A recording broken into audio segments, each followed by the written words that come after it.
அஸ்ஸலாமு அலைக்கும் வரஹ்மத்துல்லாஹி வபரகாத்துஹு.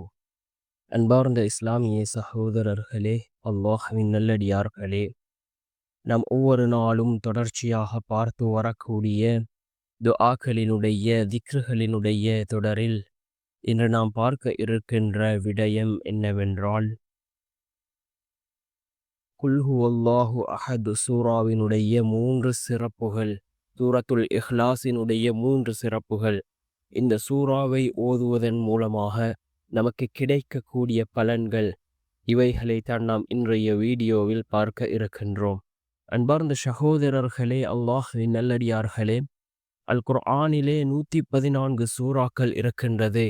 ஒவ்வொரு சூறாக்களுக்கும் ஒவ்வொரு விதமான சிறப்புகளை ரசூலுல்லாஹி ஸல்லல்லாஹு அலைஹி வஸல்லம் அவர்கள் கூறியிருக்கிறார்கள். அவ்வாறு தான் அல் குர்ஆனிலே இருக்கக்கூடிய மிக முக்கியமான ஒரு சூறா தான் சூரத்துல் இஹ்லாஸாக இருந்து கொண்டிருக்கின்றது. இந்த சூரத்துல் இஹ்லாஸிற்கு ஏராளமான சிறப்புகள் இருக்கின்றது.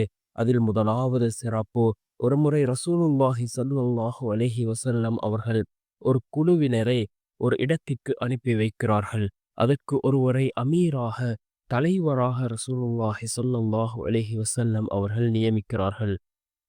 அந்த குழு அந்த இடத்திற்கு போய் வந்ததும் அதிலே இருந்தவர்கள் ரசூலுல்லாஹி ஸல்லல்லாஹு அலைஹி வஸல்லம் அவர்களிடத்திலே வந்து முறைப்பாடு செய்கிறார்கள். அதாவது, எங்களுடைய அமீர் ஒவ்வொரு நாளும் தொழுகையில் சூரத்துல் இஹ்லாஸை ஓதினார்கள் என்று அந்த அந்த குழுவிலே பயணித்தவர்கள் ரசூலுல்லாஹி ஸல்லல்லாஹு அலைஹி வஸல்லம் அவர்களிடத்திலே வந்து முறைப்பாடு செய்தார்கள்.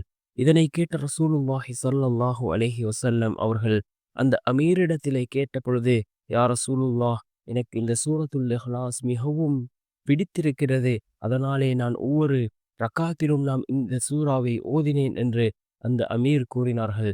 இதனை கேட்ட ரசூலுல்லாஹி ஸல்லல்லாஹு அலைஹி வஸல்லம் அவர்கள் கூறினார்கள், யார் சூரத்துல் இஹ்லாஸை நேசிக்கிறார்களோ அல்லாஹ் அவரை நேசிக்கிறான் என்று கூறினார்கள் அருமை நாயகம் ஸல்லல்லாஹு அலைஹி வஸல்லம் அவர்கள். அதே போன்று வீட்டிற்குள் நுழையும் போது சலாம் கூறிவிட்டு யார் சூரத்துல் இஹ்லாஸை ஓதிவிட்டு வீட்டிற்குள் நுழைகிறாரோ அவருடைய வீட்டில் உள்ள வறுமைகள் நீங்கி வீட்டிலே பரக்கத்துண்டாகும் என்று கூறினார்கள் ஸல்லல்லாஹு அலைஹி வஸல்லம் அவர்கள். ஏராளமான சிறப்புகள் இந்த சூரத்துல் இஹ்லாஸிற்கு கூறப்பட்டிருக்கின்றது. இந்த சூரத்துல் இஹ்லாஸை 4 தடவைகள் நாம் ஓதினால் குர்ஆனை ஓதிய நன்மையை அல்லாஹ் வழங்குகின்றான். இது போன்று இன்னும் ஏராளமான சிறப்புகள் இந்த சூரத்துல் இஹ்லாஸிற்கு கூறப்பட்டிருக்கின்றது.